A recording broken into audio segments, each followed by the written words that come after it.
ఆంధ్రప్రదేశ్ లో ముఖ్యమంత్రి నారా చంద్రబాబు నాయుడు అధ్యక్షతన కలెక్టర్ల సదస్సు జరిగింది. అమరావతి సచివాలయం కేంద్రంగా 5వ బ్లాక్ లో 4వ కలెక్టర్ల సదస్సుని నిర్వహించారు. తొలి రోజు 4 అంశాలపై కీలక చర్చను చేపట్టారు. ఒక్కొక్క అంశంలో వివిధ శాఖల మధ్య సమన్వయంపై కలెక్టర్లకు దిశానిర్దేశం చేశారు ఏపీ ముఖ్యమంత్రి చంద్రబాబు. ఇక క్షేత్రస్థాయిలో ఉన్న పలు సమస్యలను అంశాలను ముఖ్యమంత్రి దృష్టికి తీసుకువచ్చారు వివిధ జిల్లా కలెక్టర్లు. పాలనను మరింత పరుగులు పెట్టించేలా చర్యలు తీసుకోవాలంటూ కలెక్టర్లకు సీఎం సూచించారు.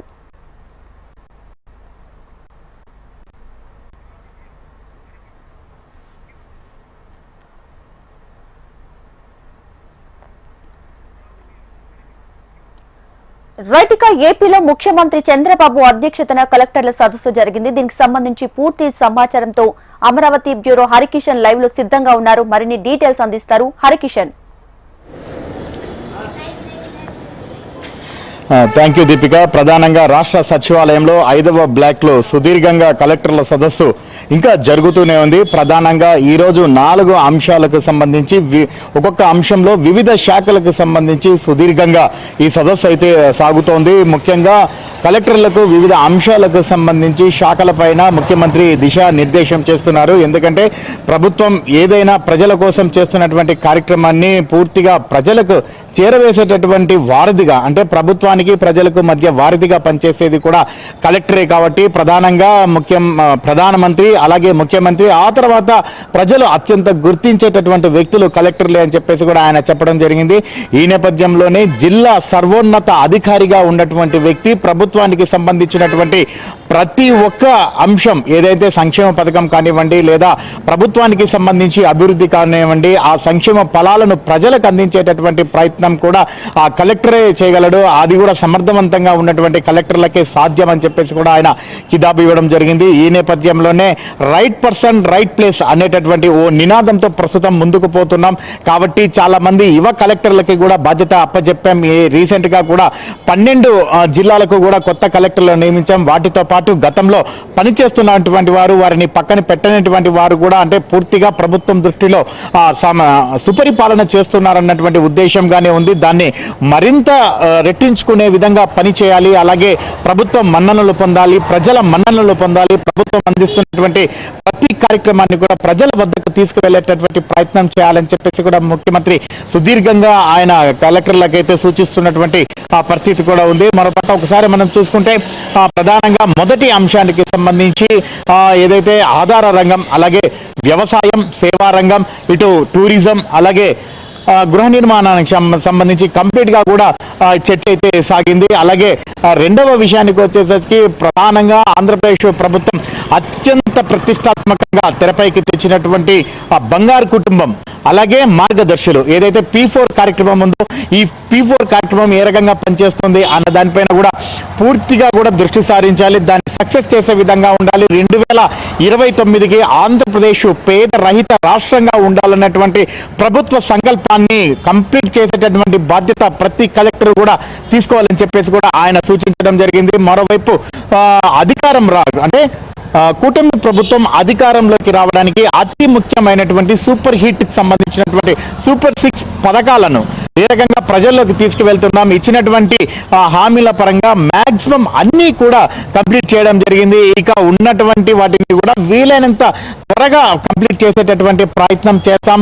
సో మరోవైపు ఇటు అన్న క్యాంటీన్కి సంబంధించి కూడా ప్రజలకు సంబంధించి ఏదైతే పేద ప్రజలు ఉన్నారో 5 రూపాయలకే కడుపు నింపే ప్రయత్నం చేస్తుంది. దానికి కూడా పెద్ద ఎత్తున స్పందన వస్తుంది. ఇవి మరిన్ని జిల్లాల్లో ఏ రకంగా ఎక్కడెక్కడ ఏర్పాటు చేయాలన్న దానిపైన కూడా పూర్తిగా ఆయన చెప్పడం జరిగింది. మరోవైపు సంక్షేమానికి సంబంధించి ప్రభుత్వం ఇటు సంక్షేమాన్ని అలాగే అభివృద్ధిని కూడా 2 జోడెడ్ల బండ్లుగా ముందుకు తీసుకుని వెళ్ళేటటువంటి ప్రయత్నం చేస్తుంది. ఇందులో కలెక్టర్లు కీలక బాధ్యతలు పోషించాలి, కీలక బాధ్యతలు వహించాలని చెప్పేసి కూడా ఆయన సూచించడం జరిగింది. అంతకుముందు అంటే మొదట్లో వ్యవసాయానికి సంబంధించి మాట్లాడేటప్పుడు వ్యవసాయ ఆధారిత సంబంధించినటువంటి పలు రంగాలలో ఏ రకంగా ఆంధ్రప్రదేశ్ అభివృద్ధి సాగిస్తోంది అన్న దానిపైన కూడా పవర్ పాయింట్ ప్రజెంటేషన్ అయితే కలెక్టర్లకు కూడా చేయడం జరిగింది. ముఖ్యంగా వెనుకబడ్డటువంటి రాయలసీమ లాంటి ప్రాంతం కూడా ఇప్పుడు కోనసీమతో పూర్తిగా పోటీ పడుతున్నటువంటి పరిస్థితి ఉంది. ప్రధానంగా కరువు జిల్లాగా ప్రత్యేక గుర్తింపు పొందిన అనంతపురం జిల్లా జీడిపి వృద్ధి రేటు ఇప్పుడు కోనసీమతో పోటీ పడుతున్నటువంటి పరిస్థితి ఉంది. దానికి కారణం ప్రస్తుతం కంప్లీట్ గా అక్కడికి వాటర్ రావడమే అని చెప్పేసి కూడా ఆయన చెప్పడం జరిగింది. సో ఈ నేపథ్యంలోనే పూర్తిగా కూడా కలెక్టర్ల అవగాహన తెచ్చుకోవాలి. ప్రభుత్వం అందిస్తున్నటువంటి ఇటు సంక్షేమ పథకం అయితేనేమి అలాగే అభివృద్ధి అయితేనేమి వీటికి సంబంధించి కంప్లీట్ గా కూడా ప్రజల్లోకి తీసుకువెళ్లేటటువంటి ప్రయత్నం చేయాలని చెప్పేసి కూడా ఆయన సూచించడం జరిగింది. మరోవైపు పాడి పరిశ్రమకు సంబంధించి అలాగే వ్యవసాయ పంటలకు సంబంధించి వ్యవసాయ ఆధారిత పంటలకు సంబంధించి ఇటు ఉద్యానవన పంటలకు సంబంధించి పూర్తి స్థాయిలో ప్రస్తుతం దృష్టి సారిస్తున్నట్టుగా కూడా తెలుస్తోంది.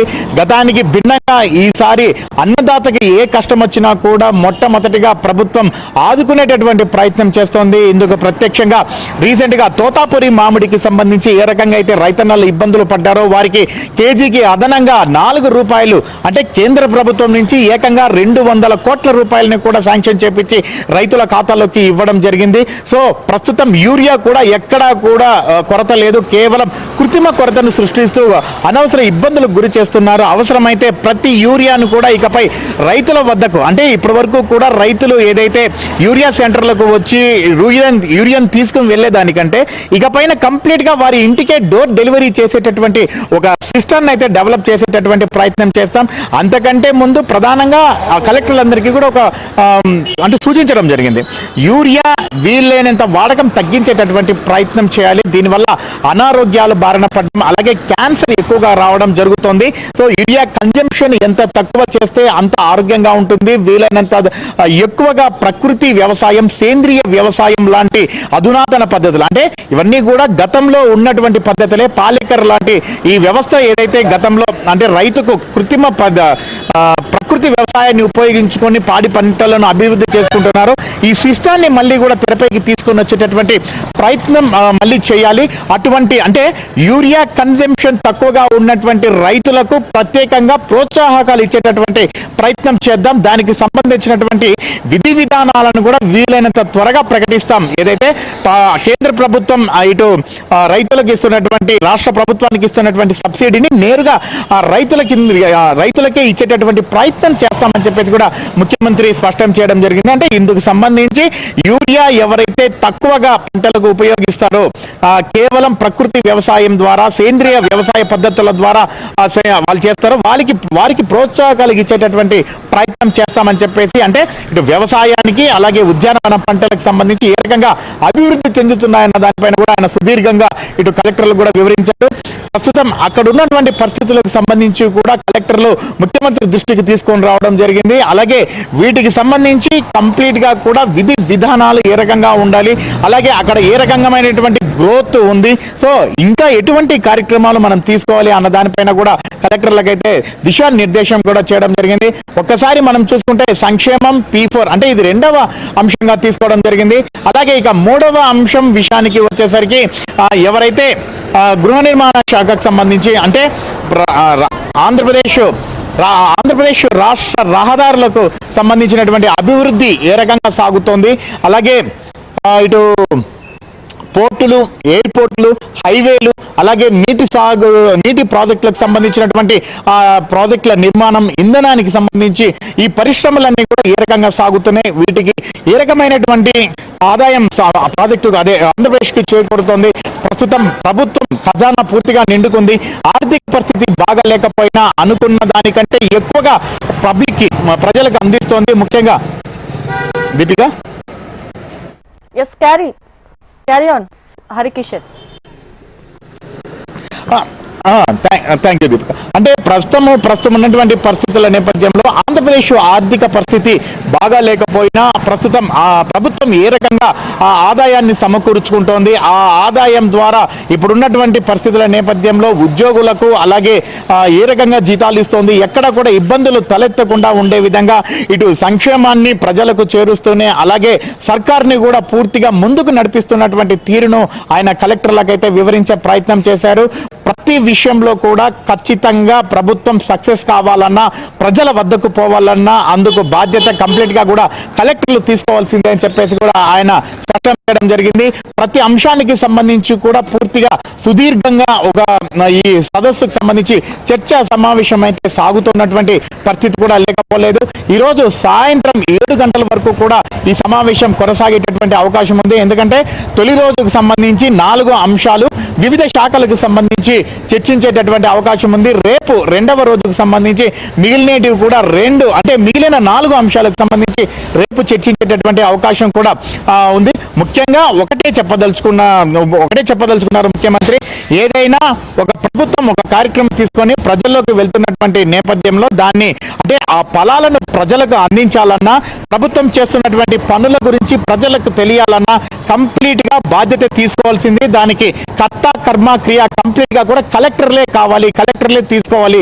ఎందుకంటే ఆ జిల్లాకు సర్వోన్నత అధికారిగా ఉన్నటువంటి కలెక్టర్ చేతుల్లోనే అన్ని విభాగాలు కూడా పనిచేస్తాయి. కాబట్టి వారు ఎంత వీలైనంత అంటే ఓన్ చేసుకొని వాటిలోకి వెళ్ళగలిగితే కంపల్సరీగా అవి సక్సెస్ అవుతాయని చెప్పేసి కూడా ఆయన సుదీర్ఘంగా చెప్పడం జరిగింది. ప్రస్తుతం సచివాలయంలో 5వ బ్లాక్ లో ఈ సమావేశం అయితే కంటిన్యూగా సాగుతున్నటువంటి పరిస్థితి ఉంది. వివిధ విభాగాలకు సంబంధించినటువంటి అధికారులు పవర్ పాయింట్ ప్రజెంటేషన్ ద్వారా ఆయా శాఖలలో ఏ రకమైనటువంటి వృద్ధి రేటును సాధించిందనేది కూడా పూర్తిగా ఆయనకు వివరించే ప్రయత్నం కూడా చేస్తున్నారు. మరోవైపు పాడి పంటలకు సంబంధించి ఆంధ్రప్రదేశ్ పూర్తిగా అగ్రగామిగా నిలుస్తోంది. దానికి సంబంధించి జీడిపి రేటు కూడా కొద్దిగా పెరుగుతోంది.